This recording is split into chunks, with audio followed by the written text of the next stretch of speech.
मानसीचा आज आपल्या सासरी पहिला दिवस होता. भावजय, नणंद, काकी सर्वजणी मस्करी करून हसत होत्या. अक्षत खोलीत येताच सुधा काकीने तिचा कान ओढत म्हटले, "अरे लबाडा, थोडेही थांबवत नाही का तुला? आयुष्यभराची सोबत आहे, थोडा धीर धर." मानसीने बघितले की सर्वजण थट्टा मस्करी करत होते. मात्र अक्षतची आई म्हणजे मानसीची सासू माधुरीच्या चेहऱ्यावर कुठलेच भाव नव्हते. महागडे कपडे आणि दागदागिने घालूनही ती अतिशय सर्वसाधारण दिसत होती. मानसी आणि अक्षतचे लग्न धूमधडाक्यात झाले होते.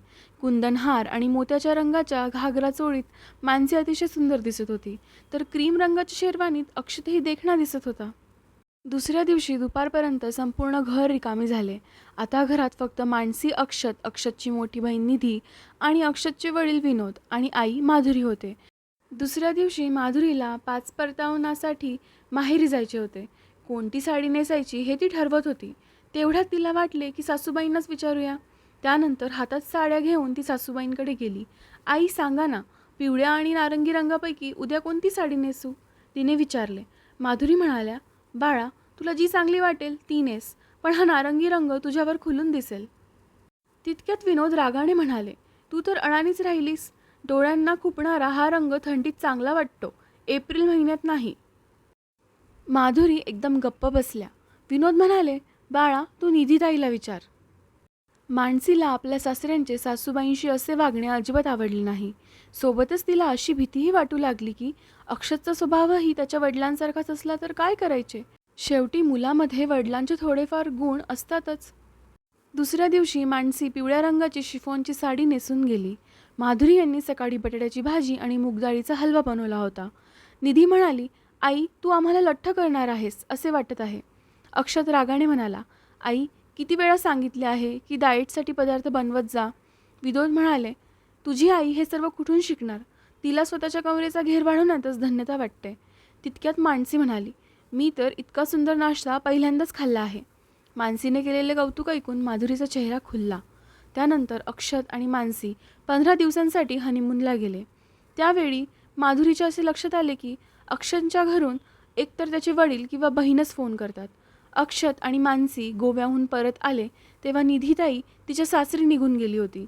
मानसीने गोव्याहून आणलेल्या भेटवस्तू सासूबाईंना दाखवल्या. मानसी सासऱ्यांसाठी टी-शर्ट आणि सासूबाईंसाठी गॉगल घेऊन आली होती. माधुरीसाठी आणलेल्या भेटवस्तू पाहून विनोद म्हणाले, "मानसी बाळा, हे काय घेऊन आलीस तू तुझ्या सासूबाईंसाठी?" माधुरीने गॉगल कधीच घातलेला नाही. इतकी वर्षे शहरात राहूनही ती थोडीशीही बदललेली नाही. ती काय गॉगल लावणार? मानसी म्हणाली, "अहो बाबा, आधी लावला नाही तर बिघडले कुठे? आता लावेल."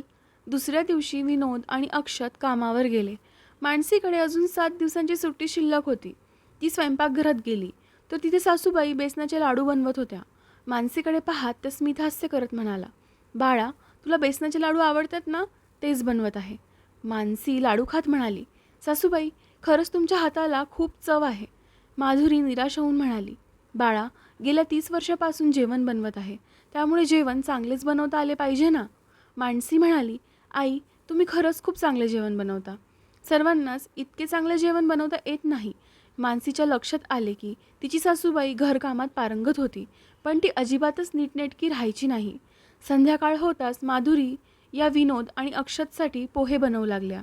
तितक्यात मानसी तिकडे आली आणि म्हणाली, "आई, मी चहा बनवते, तुम्ही जा आणि तयार व्हा." माधुरी म्हणाल्या, "कशासाठी तयार व्हायचे?" मानसीने त्यांना नवीन ड्रेस दिला आणि म्हणाली, "तुम्हाला नीटनेटके पाहून बाबा खुश होतील." विनोद आणि अक्षत घरी आले तेव्हा गरमागरम चहाचे घोट घेत अक्षत मानसीला त्याच्या कामावरील प्रोजेक्टबद्दल सांगू लागला. विनोद यांनी माधुरीकडे एक तिरपा कटाक्ष टाकला आणि टोमणा मारत म्हणाले, "माधुरी, मीही तुझ्यासोबत कामावरील प्रोजेक्टबद्दल चर्चा करू शकलो असतो तर किती बरे झाले असते." माधुरी डोळ्यातील अश्रू लपवत स्वयंपाकघरात गेल्या. कपडे बदलताना विचार करू लागल्या की विनोद यांनी आतापर्यंत कधीच तिला पत्नीचा सन्मान दिला नव्हता. त्यामुळे आपण पदव्युत्तर शिक्षण घेतले आहे याचाही माधुरी यांना विसर पडला होता. रात्री मानसीला राहावले नाही. तिने अक्षतला विचारले, "बाबा सतत आईचा अपमान का करतात?" "अगं, बाबा खूप हुशार आहेत आणि आई बावळटासारखी वागते, त्यामुळे बाबा तिच्याशी असे वागतात," अक्षतने सांगितले. नंतर मानसीला मिठीत घेत म्हणाला की "प्रत्येकजण माझ्यासारखा नशीबवान नसतो की त्याला तुझ्यासारखी हुशार आणि सुंदर पत्नी मिळेल." दुसऱ्या दिवशी जेव्हा माधुरी आणि मानसी एकट्या होत्या तेव्हा माधुरी म्हणाली, आई तुम्हाला वाईट वाटणार नसेल तर एक विचारू का? तुम्ही बाबांची प्रत्येक गोष्ट का ऐकता? माधुरी म्हणाल्या, बाळा मी तुझ्यासारखी हुशार आणि सुंदर नाही, शिवाय स्वतःच्या पायावर उभी नाही. मानसी म्हणाली, तुम्ही सुंदर दिसता, तुमचा बांधाही कमनीय आहे, फक्त चेहऱ्यावर स्मितहास्य ठेवायची गरज आहे. माधुरी म्हणाल्या, उगाच मस्करी करू नकोस. माझी सासू, नणंद, भावजे इतकेच नाही तर माझी मुलेही मला अडाणी समजतात. मानसी म्हणाली, आई तुम्हाला असे वाटते कारण तुम्ही असा विचार करता. तुम्ही जसं तुमच्याबद्दल विचार कराल तसंच दुसरेही करणार. रात्री जेवताना मानसीने विनोद यांना विचारले की बाबा आपले आई खूप छान जेवण करतात, आपण त्यांना एखादा व्यवसाय सुरू करून दिला तर? विनोद हसत म्हणाले, बाळा आजचे जग सादरीकरणाचे आहे. माधुरीसारखे जेवण तर कोणीही बनवू शकते. मार्केटिंग आणि इतर कामे कोण करणार? तुझी सासूबाई कोणाच्या पुढ्यात साधे 2 शब्द बोलू शकत नाही. तिने आयुष्यभर काहीच केले नाही. मग आता 51व्या वर्षात काय करणार? दुसऱ्या दिवशी जेव्हा माधुरी स्वयंपाकघरात काम करत होती तेव्हा मानसीने व्यवसायासंदर्भातील सर्व आराखडा तयार केला. तिने माधुरीचे स्वयंपाकघर नावाचा एक यूट्यूब चॅनल तयार केला. त्यानंतर म्हणाली, आई तुम्ही जे काही बनवाल त्याचा मी व्हिडिओ तयार करेन. हळूहळू सबस्क्रायबर वाढतील आणि त्यातूनच लोकांना तुमच्या हाताच्या चवीबद्दल समजेल. शिवाय यातूनच तुम्ही स्वतःचे उत्पन्न मिळवू शकाल. माधुरी घाबरून म्हणाल्या, बाळा मला हे जमणार नाही. मानसीने खूपच आग्रह केल्यामुळे माधुरी तयार झाल्या, मात्र घाबरून त्यांच्या हातून शेवभाजी करपली. माधुरी म्हणाल्या, सांगितले होते ना तुला, मी बावळट आहे, काहीच करू शकत नाही. मानसी मात्र काहीच ऐकून घ्यायला तयार नव्हती. संध्याकाळी म्हणाली, आई सर्वात आधी तुम्ही तयार व्हा, त्यानंतर काहीतरी साधा नाश्ता बनवा. आपण ह्या नाश्त्यापासूनच सुरुवात करू. मानसीने कसाबसा गव्हाच्या पिठाचा हलवा बनवला. मानसीने त्याचा व्हिडिओ तयार केला. त्यानंतर तोच व्हिडिओ आपल्या कार्यालयात आणि व्हॉट्सॲप ग्रुपवर शेअर केला. संध्याकाळपर्यंत माधुरीच्या व्हिडिओला 200 व्ह्यूज आणि 3-4 कमेंट मिळाले. एकाने लिहिले होते, बायको असावी तर अशी सुंदर, सुशील आणि पाककलेत निपुण. मानसीने सांगितले, बघा आई कितीतरी लोकांना तुम्ही बनवलेला नाश्ता आवडला. दुसऱ्या दिवशी माधुरी स्वतःच पदार्थ बनवण्यासाठी तयार झाल्या. या नवीन व्हिडिओमध्ये त्यांच्या चेहऱ्यावर पहिलेपेक्षा जास्त आत्मविश्वास दिसत होता. सून मानसीसोबतचे ते 7 दिवस कधी गेले हे माधुरीला समजलेच नाही. त्या 7 दिवसात माधुरी हसायला आणि स्वतःवर विश्वास ठेवायला शिकल्या. मानसी कार्यालयात जायची तयारी करत होती. माधुरी तिच्या खोलीत आल्या आणि म्हणाल्या, बाळा आता त्या चॅनलचे काय होणार? मानसी म्हणाली, आई आपण दररोज संध्याकाळी एक व्हिडिओ बनवूया. शिवाय कुणाच्याही मदतीशिवाय स्वतःचा व्हिडिओ कसा बनवायचा हे मी तुम्हाला अगदी सोप्या पद्धतीने शिकवेन. मानसीकडून मिळालेले प्रेम आणि सन्मानामुळे माधुरी त्यांच्यातील आत्मविश्वास जागा झाला. सतत त्यांच्या चेहऱ्यावर स्मितहास्य झळकू लागले. हळूहळू मानसीच्या मदतीने त्या ऑनलाईन ऑर्डर घेऊ लागल्या. आज माधुरी यांना त्यांचा 10,000चा पहिला चेक मिळाला.